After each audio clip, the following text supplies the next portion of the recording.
yo no por lo menos. Define psicópata. Psicópata total. Define psicópata total. Ahora, ¿te fijas al principio cuando dice quién soy yo? Nadie, un holgazán, soy tú, una navaja afilada. Si te acercas ahora, a mí, soy una navaja afilada, claro. Es rock and roll. Es rock and roll. Por eso tantos grupos de rock han tenido una cierta influencia en la manera en cómo él se expresaba. Eso yo te hago una lindísima... No cantaba muy bien, pero tenía muy buenas letras. Él grabó un par de demos con el sonidista de los Beach Boys, después de que se encontrara con Wilson, el batero, haciendo... A ver, el baterista de los Beach Boys levantó un par de chicas haciendo dedos que no dejaban de hablar del maestro, y a los otros días el maestro, Charles Manson, se apersonó en su casa, digamos, y cuando le dijo, me vas a lastimar, el tipo se arrodilla y le besa los zapatos. Está lleno de cosas, de gestos que van de lo sorprendente a lo aberrante, Charles Manson, pero quizás, y el hecho de por qué se transforma en por una parte, epítome del mal, y por otra parte, en parte de la cultura pop norteamericana, es porque reflejó las contradicciones de una sociedad desde el lado más perverso que se podía, de una manera que nadie lo había hecho antes. Las crisis ideológicas también que habían en esa época, ¿no? O sea, estamos hablando de la época en que había enfrentamientos entre blancos y negros por los derechos raciales en Estados Unidos, y él trata de provocar artificialmente un conflicto, pero también se confiesa ahí en la corte como un vago, alguien que no sirve para nada, pero alguien peligroso. Él juega, además... En la historia de él es horrorosa. Él es hijo de una mujer que él definió como una prostituta alcohólica, aunque no era tan así, digamos. Su padre es absolutamente desconocido. Él toma su apellido de un fugaz matrimonio que tuvo su madre. Él mismo relata que su madre lo vendió por una jarra de cerveza en algún momento. Cuando él ingresa a la cárcel en el año 70, ya llevaba la mitad de su vida en reformatorios en los cuales, por ejemplo, organizaba pandillas para hacerle bullying, o mejor dicho, darle palizas a la gente que a él no le caía bien, y había violado a varios compañeros. Rafa, ¿y qué pasó con las personas que... Porque él fue el autor intelectual de este hecho. ¿Qué pasó con las personas que fueron todos muerte? Condenados a muerte? Lo que pasa es que en 1972 la Corte Suprema de California consideró inconstitucional la pena de muerte y la cambió por cadena perpetua. Los que se salvaron de este grupo, que están libres, fueron aquellos que colaboraron con las investigaciones, porque, ojo, además... Como la señora, qué impotente el testimonio de esa mujer. Increíble. Pero además, la policía estaba absolutamente perdida con Charles Manson. Cuando él se pasa de vivir en San Francisco y se va a un rancho, que es donde funda la familia, esta secta, primero mata a un integrante de las Panteras Negras y después mata a un profesor de música, al que primero le corta las orejas y después lo mata.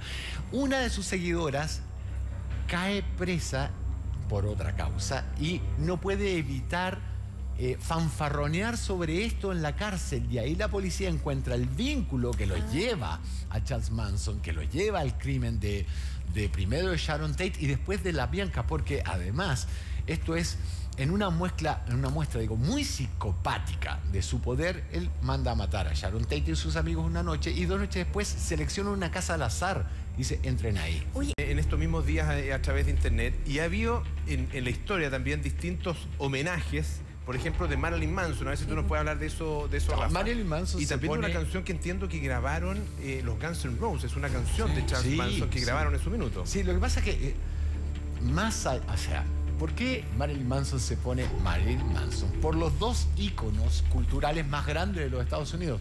Y yo diría el más atractivo y el más repulsivo. Charles Manson. Pero, como ocurre en la vida, que no es blanco y negro, sino que estas cosas se funden, Charles Manson resulta un personaje tremendamente atractivo, porque al final del día no es un extraterrestre, es un hombre criado en la sociedad norteamericana de la mitad del siglo pasado, enfrentado a las circunstancias normales, que al parecer era muy inteligente y muy carismático. Nadie ha dicho jamás que Charles Manson fuera un tipo tonto. ¿Su comportamiento en la cárcel cómo era? ¿Cómo fue estos 40 Psicopático. No, en la cárcel... ¿Sí?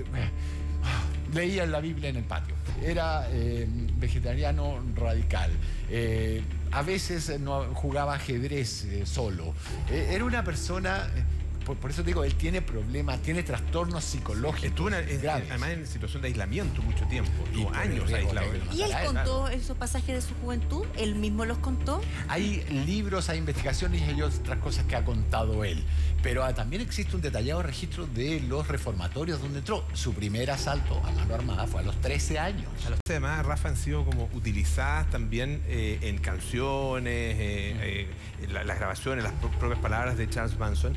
A mí realmente me sorprende cómo puede haber gente que todavía a estas alturas le rinda culto a un personaje de esas características sobre el cual la verdad que la historia parece ser tan clara. Un tipo no solo sádico, no solo psicópata, terriblemente cruel, sino que además cobarde, porque esa es otra característica. Él metió las manos directamente. En el peor de los casos llegó a amarrar a una de las víctimas, pero él nunca apuñaló a nadie y nunca le disparó a nadie, por lo menos estas víctimas que se conocen, por las cuales lo condenaron. No tengo claro si en el primer asesinato, en el de los miembros de los Panteras Negras, él disparó. He visto versiones de que sí, que no, pero en los crímenes más impresionantes por los cuales no. lo condenaron, claro, el de Sharon Tate. Lo que pasa es que el mensaje contracultural de Manson es fortísimo. Es fortísimo en un país que está lleno de una cultura oficial de la cual constantemente salen o afloran movimientos contraculturales que son rápidamente integrados a la cultura oficial. Entonces, el mensaje de Manson persiste como un mensaje cultural que nunca, ni aún en la cárcel, reconoció culpas. Si tú lo quieres, es una versión retorcida de la rebeldía, una versión absolutamente pervertida de la rebeldía, de la crítica social llevada hasta la locura, digamos, donde la crítica social se transforma en delito y en asesinato. Leía a varios músicos ayer que han hablado de que su manera de expresar sus ideas influyó mucho en mí, pero no su comportamiento. De lo cual deducimos que Manson y la amplia difusión, recuerden que en los años 70 no existía. O sea, hoy día empezamos a nombrar sectas y podemos llenar un diario aquí. Solamente en este país, solamente en nuestro país, para que tengan un dato así no menor, hay como 3.000 sectas. Claro, pero en aquella época era la secta que se ganó todos los portales, todas las portadas de las noticias, todos los noticieros.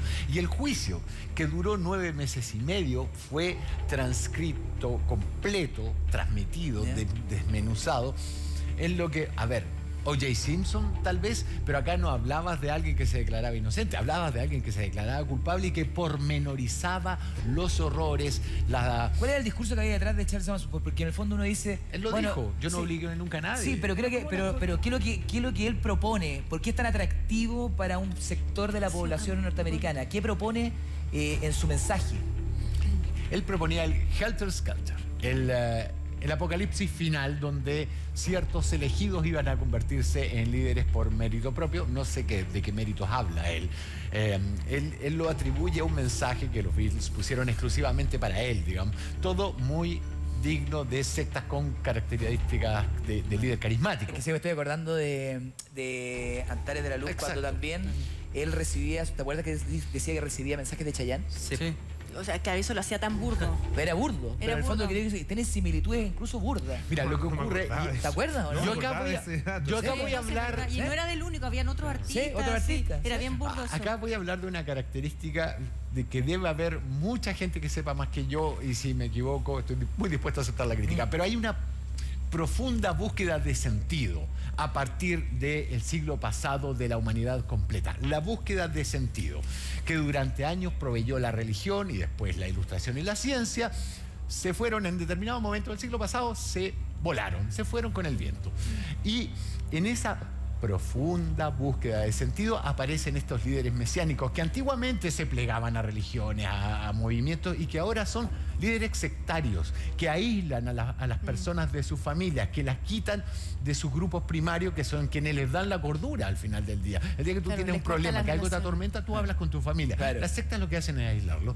Y de ahí en adelante, una vez que está imbuido en la teoría de la secta, convencido por la personalidad carismática y aislado de tus círculos primarios, tú empiezas a creer cualquier cosa. Sus seguidores creían cualquier cosa y hacían cualquier cosa. Lo fascinante, y en eso digo lo de Polo, es cómo esto se va extendiendo a otros que están fuera. Durante el juicio había gente que salía, iba a las afueras del juzgado a hacerle homenajes.